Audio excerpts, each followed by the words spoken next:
No, Tor.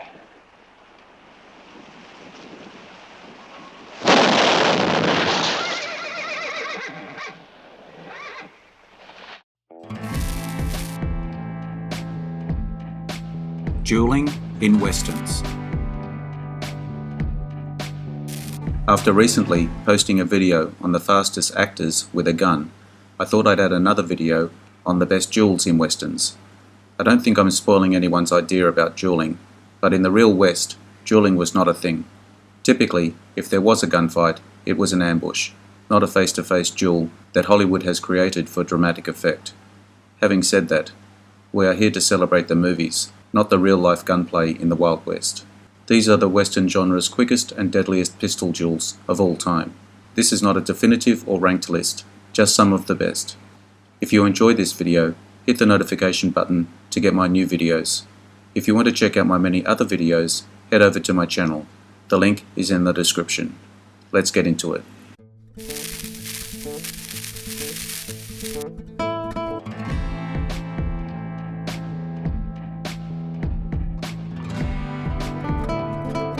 Appaloosa, 2008. An underrated Western gem from actor-director Ed Harris. Harris plays Virgil Cole, a lawman who, along with his trusted deputy Everett, played by Viggo Mortensen, is hired to bring peace to the town of Appaloosa, New Mexico. The duel at the end of the film is the feature scene of the movie, pitting Mortensen's Everett against the villain of the film, Randall Bragg. The tension is high when Everett lays out his challenge. The duel is quick and realistic, with Mortensen using a period-accurate classical dueling stance. Bragg's death is a powerful moment, but even more impactful is the way the duel shows the friendship between Everett and Virgil.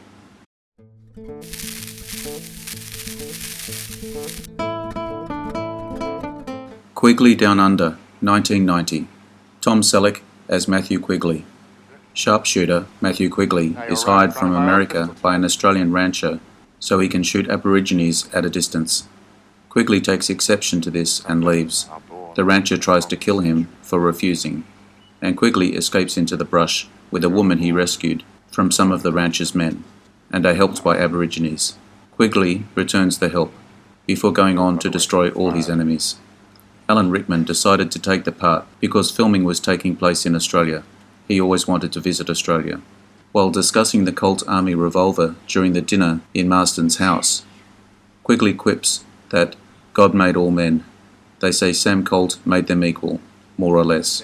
This is a paraphrase of the post-Civil War slogan, Abe Lincoln may have freed all men, but Sam Colt made them equal.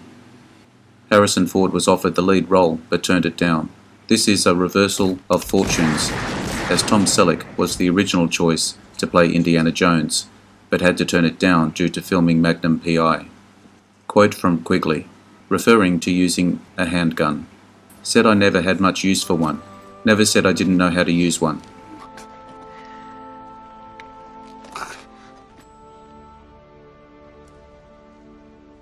Said I never had much use for one. Never said I didn't know how to use it.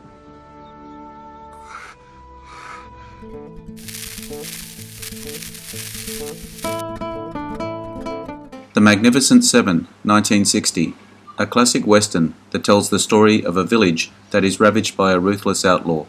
The men of the village hire a group of 7 gunslingers to help them, and learn to fight for themselves under their guidance. There are many duels and shootouts in this action-packed western. One standout scene occurs early in the film. Britt, a knife-throwing expert, played by James Coburn, is challenged to a duel. As soon as the bad guy draws his pistol, Britt lets fly a knife, killing instantly. An iconic moment, and a unique duel, due to the fact that a knife is used instead of a gun. The scene was recreated in the film's 2016 remake. James Coburn was such a big fan of Seven Samurai, 1954, and his favourite role in that film was the character that he ended up playing in the Americanized version.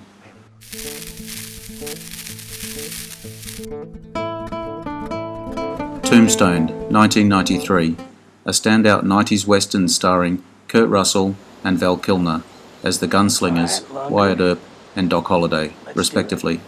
The cast also includes Bill Paxton, Sam Elliott, and Michael Biehn. The story revolves around the famous gunfight at the OK Corral in Tombstone, Arizona. The feature dueling scene in this movie is between Holiday and Michael Biehn's Ringo. Ringo, expecting to square off with Earp, is taken off guard when Holiday arrives and attempts to back out of the fight. Holiday goads him into dueling, insisting that they finish their game. Holiday, referring to a string of earlier encounters between the two that went unresolved. Ringo accepts, shot dead in a flash. An intense scene, and one that gave Kilmer fans one of the most iconic movie quotes, "I'm your Huckleberry."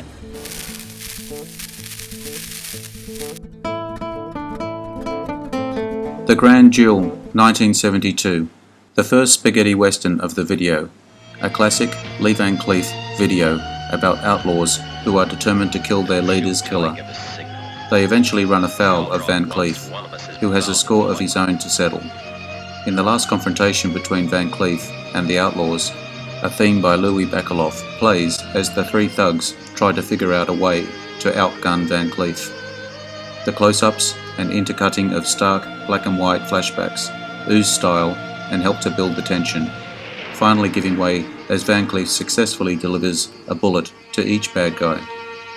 The music score is used in Kill Bill Volume 1, 2003.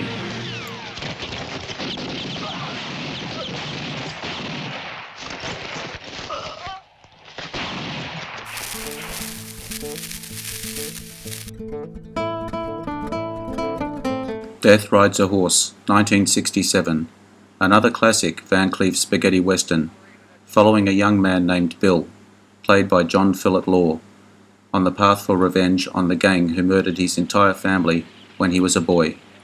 He comes into conflict with Van Cleef's character, Ryan, who has a connection to the young man's tragedy. The final duel follows an epic shootout in a sandstorm. After the wind settles and all the bad guys are dead, only Bill and Ryan remain. Bill, having earlier learned that Ryan was at the killing of his parents, wants his revenge, challenging Ryan to a duel. Handing him one of his two remaining bullets, Ryan turns and walks away, expecting to be shot in the back. Bill fires his only bullet, but not at Ryan, instead taking out a survivor from the early shootout who was about to shoot Ryan. Although the duel doesn't end in the expected way, it is a powerful scene.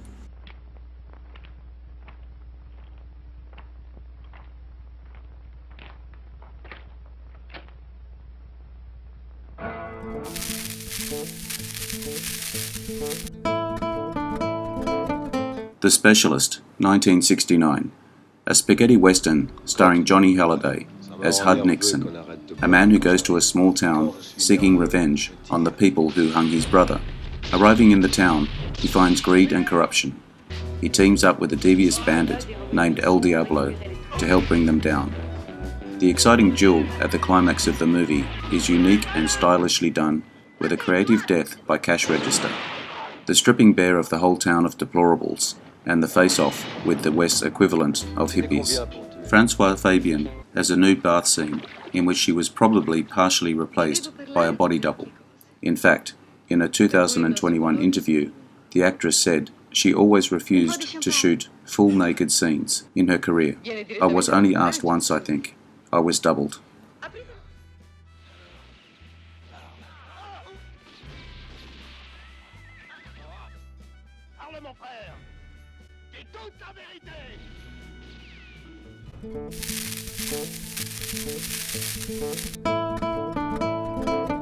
Django Kill, If You Live, Shoot, 1967. More than just a great and silly title, an important spaghetti western that blends the genre's standard, stylish dueling with art house effects, plus a dash or two of horror atmosphere, following a man known as The Stranger, despite the title saying it's a Django movie. Left for dead after a gold robbery, then comes back for his revenge. An odd movie, and one that is described as being as far as from John Ford's Stagecoach as possible in the same genre. Cynical and dark, one of the darkest spaghetti westerns ever made, featuring some amazing duels. The best comes at the end of the film, when the stranger comes face to face with the last few men on his hit list. After the usual lingering stillness, a battle erupts that ends in explosions and bad guys meeting their end in boiling gold.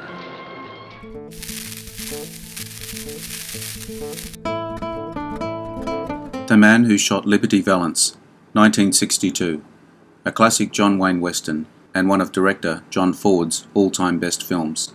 Wayne plays Tom Doniphan, one of only two men brave enough to stand up against the outlaw Liberty Valance. The other man is Senator Stoddard, played by James Stewart, who finds himself at odds with Doniphan for their different ways of dealing with Valance's lawlessness. The best moment from this film is the duel in which Doniphan, the titular man who shot Liberty Valance, shoots Valance. It's expertly directed and simply one of the most iconic duels in Western movie history. Right between the eyes.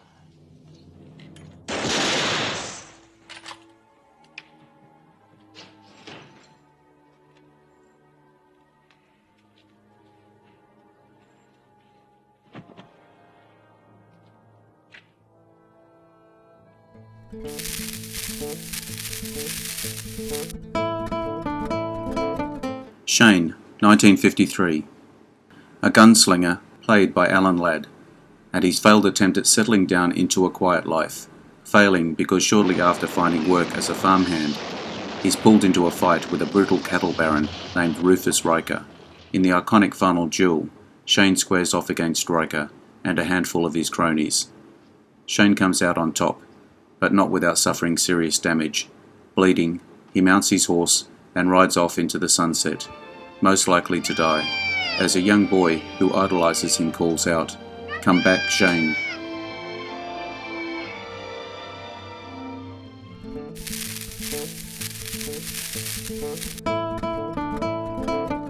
We've only just scratched the surface on this Western theme today. I'll make a follow-up video soon. I'll keep the best for last. Thank you for your time today. I hope you enjoyed the video. Let me know what you think in the comments. I appreciate likes and subscribers. Hit the notification bell to get my new videos. Take a look at my channel. The link's in the description. Bye for now. See you again soon.